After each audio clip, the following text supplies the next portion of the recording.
સુરત શહેરના અડાજણ કેનાલ વિસ્તારમાં દૂધ નોન વેજીટેરિયન એવા બોર્ડ લગાવ્યા હતા।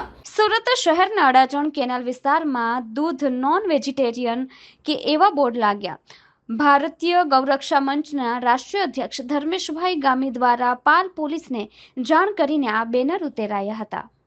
ગૌરક્ષા મંચ સંસ્થાપક ધર્મેશ ગામી આજરોજ સુરત શહેરના પાલ પોલીસ સ્ટેશન હદ વિસ્તારમાં એક વિવાદિત બેનર લગાવવામાં આવ્યું હતું, જે બેનરની અંદર દૂધ વેજીટેરિયન નથી એટલે કહેવાનો મતલબ કે નોન વેજીટેરિયન છે।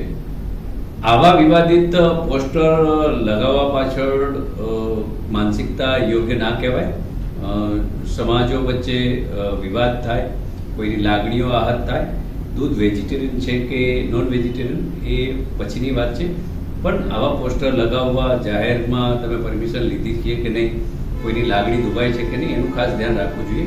મા કા દૂધ નામનો યુટ્યુબ પર કોઈ એક લિંક છે, એ લિંક પર એનું સ્કેન કરવાનો બારકોડ પણ લગાવવામાં આવ્યો છે। એટલે ક્યાંક ને ક્યાંક એવું લાગે છે કે આમનો જે ઈરાદો છે એ પોતાના સબસ્ક્રાઇબ વધારવા માટેનો છે, અને આવા વિવાદિત બેનરો ન લગાવવા જોઈએ। અને પાલ પોલીસ સ્ટેશનમાં જાણકાર કરી છે ને એ પોસ્ટર ઉતારી લેવામાં પણ આવ્યું છે। હાલ પોસ્ટર પાલ પોલીસમાં જમા છે। અમારી એવી માંગ છે કે આના વિરુદ્ધ જે કંઈ કાયદાકીય પગલાં જે જોગવાઈ મુજબ લેવામાં આવે, કે આનાથી કોઈની લાગણી ના દુભાય। દૂધ એ તમામ લોકો પીવે છે, એટલે એને વેજ કે નોનવેજની વ્યાખ્યા કરતાં આવા વિવાદોથી તમામે દૂર રહેવું જોઈએ।